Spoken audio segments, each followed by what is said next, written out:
দাপরেও দাপরেও স্বয়ং শ্রীকৃষ্ণ ভগবানকে কিন্তু আমরা কাঠগড়ায় দাঁড় করিয়েছি। কেন বলুন তো? উনি তো বিশ্বপিতা। আমাদের ভ্রান্ত ধারণা, আপনি যদি পিতা হলেন তাহলে আপনি পুত্রকে কিভাবে সুদর্শন চক্র দিয়ে হত্যা করলেন? আমি হত্যা করেছি না? হ্যাঁ, আপনি হত্যা করেছেন। জ্ঞান চক্ষু এখনো আমাদের খুলে নাই, তাই আমরা ভগবানকে দোষারোপ করি। ভক্তিমতী মায়েরা এবং সাধুগুরু বৈষ্ণব যারা রয়েছে, আপনারা কি জানেন কোথায় তিনি সুদর্শন চক্র ধারণ করেছিলেন? শিশুপালকে যখন হত্যা করেছিলেন তখনই তিনি সুদর্শন চক্র ধারণ করেছিলেন। মাতৃ জঠর থেকে শিশুপাল যখন ধরাভূমিতে পতিত হলেন, আত্মগর্বে গৌরবান্বিত মা আমার সবাইকে ডেকে ডেকে বলছে, দেখ আমার চতুর্ভুজ বাহু একটি সন্তান জন্ম দিয়েছে। আমি কত গর্বে গৌরবান্বিত। আমি একটি সন্তানের জন্ম দিয়েছি যার 4টি বাহু। পিতা তখন চিন্তায় পড়লেন। যে ইহ জগৎ সংসারে যতজনের জন্ম হয়েছে 2টি করে বাহু। তখন কি করলেন? আমরা ছেলে মেয়ে, কন্যা সন্তান, পুত্র সন্তান যখন জন্মগ্রহণ করে তার কাছে যাই, জ্যোতিষের কাছে যাই, ওর ভাগ্যটা কেমন আছে, ও কেমন ভাবে বড় হবে, আমরা কোষ্ঠী তৈরি করি। তো জ্যোতিষ এর কাছে গিয়ে জানা গেল কি না, তোমার এই সন্তানের 4টি বাহু 2টি বাহু খুলে পড়ে যাবে, যার দ্বারা একে হত্যা করা হবে। যে ব্যক্তি একে হত্যা করবে তার দৃষ্টিপাতে এর 2টো বাহু খুলে যাবে আর 2টো বাহু থাকবে। নিতাই গৌর প্রেমানন্দে হরি হরি বল। এই যে 2টো বাহু খুলে পড়ে যাবে আর 2টো বাহু থাকবে, এবারে মা আমার কি করছেন? এই জগৎ সংসারে যতজন রয়েছেন দেবতা, প্রত্যেকের কাছে কাছে গিয়ে আহ্বান করছেন, চলো আপনাকে আহ্বান থাকলো, আমার পুত্র সদ্যজাত জন্মগ্রহণ করেছে, সদ্যজাত, ওর 4টা বাহু, আপনারা চলুন একটু আশীর্বাদ করে দিয়ে আসবেন। মা আমরা ডাকি তো, পুত্র বা কন্যা সন্তান হলে বাড়িতে সাধুগুরু বৈষ্ণবকে আহ্বান করি তো, একটু আশীর্বাদ দিয়ে যাও। একটু আশীর্বাদ দিলে আমার সন্তানটা মানুষের মতো মানুষ হবে। তেমনি মা আমার সবাইকে ডেকে ডেকে ডেকে ডেকে দেখাচ্ছে। কিন্তু যতজন ইহ জগতে ছিলেন সবাই দেখে দেখে চলে গেছে। ওই 4টে বাহু থেকে 2টো বাহুতে পরিণত হলো না। তখন মা চিন্তা করছেন এবারে কাকে ডাকা যায়। যখনই চিন্তা করছেন যে এবারে আমি কাকে ডাকবো, তখনই মনে পড়ে গেল একজন তো এখনো পর্যন্ত আসেননি, যিনি অন্তর্যামী স্বয়ং শ্রীকৃষ্ণ ভগবান।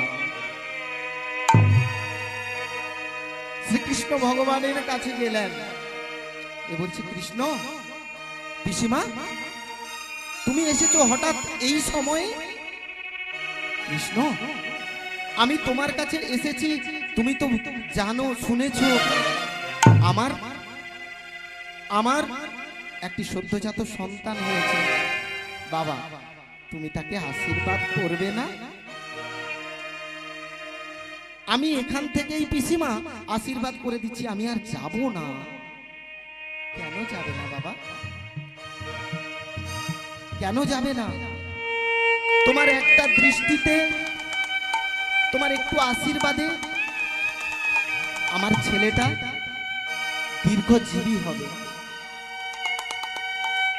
একটু চলো, আমি করজোড়ে বিনম্র প্রার্থনা করছি, কৃষ্ণ তুমি চলো। তখন স্বয়ং শ্রীকৃষ্ণ ভগবান বলছেন, ভাবছিলাম যাব না, কারণ ও বেটা তো আমার হাতেই মরবে। ভাবছিলাম যাব না, কিন্তু পিসিমা এত করে বলছেন, পিসিমা আপনি এগান, আমি আসছি। আর এদিকে স্বয়ং শ্রীকৃষ্ণ ভগবান ধীরে ধীরে এগাচ্ছেন। বাড়িতে ঢুকতেই একদম দরজা গড়াতে এসে স্বয়ং শ্রীকৃষ্ণ ভগবান বলছে, পিসিমা আমি এসে গেছি। পিসিমা তোমার তোমার এই অট্টালিকা খুব সুন্দর হয়েছে, খুব সুন্দর নকশা করেছো, কত সুন্দর, তুমি আগের থেকে অনেক উন্নতি করেছো। ওরে চতুর কৃষ্ণ, আমি তো তোকে ওই কারণে ডাকিনি বাবা, আমি যে কারণে তোকে ডেকেছি, আমার সন্তানটাকে তুই আশীর্বাদ করবি। একটি বার তুই আশীর্বাদ যদি করে দিস তাহলে তাহলে আমার সন্তানটা দীর্ঘজীবী হবে। প্রত্যেক মায়েরাই তো চান বলুন যে তার সন্তান দীর্ঘজীবী হোক, মানুষের মতো মানুষ হোক। তেমনি স্বয়ং শ্রীকৃষ্ণ ভগবানের যাওয়ার ইচ্ছে ছিল না, জোর করে নিয়ে গেলেন। আর যখনই শিশুপালকে স্বয়ং শ্রীকৃষ্ণ ভগবান দেখলেন, তখনই দুটি বাহু খুলে পড়ে গেল। তখনই চিৎকার করে বলে উঠল, ওরে কৃষ্ণ,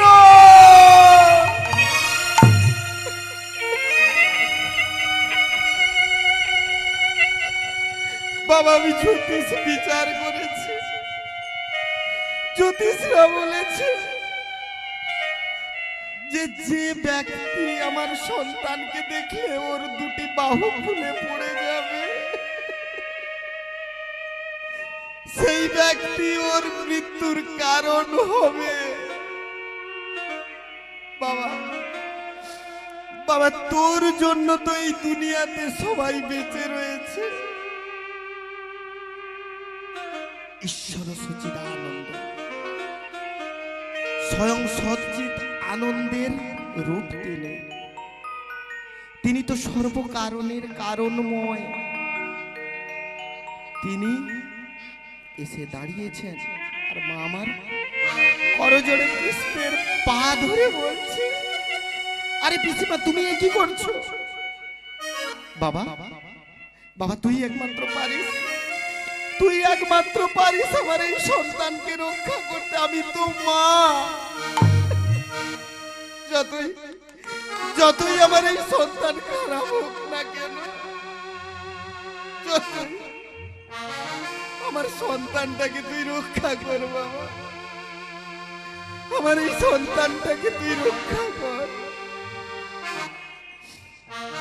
পিসিমা উঠে পড়ো, তুমি আমার পায়ে হাত দিও না, তুমি আমার পায়ে হাত দিও না, তুমি আমার পিসিমা।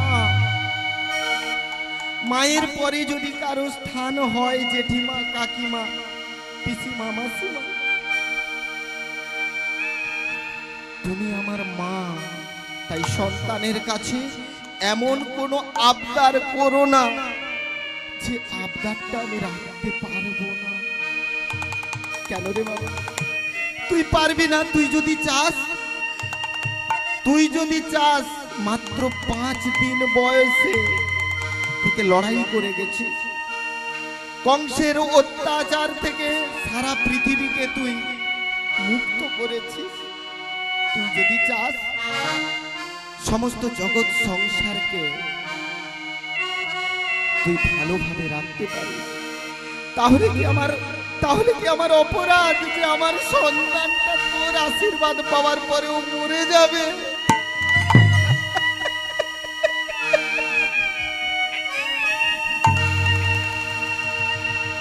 একটি কথা বলছি শোনো, তোমার এই সন্তানের কোনো কিছু হবে না। তবে একটি কথা বলি, এই সন্তান শুধু তোমাকে শান্তি দেবে না তা নয়, এই সন্তান জগৎ সংসারের জন্য অমঙ্গল।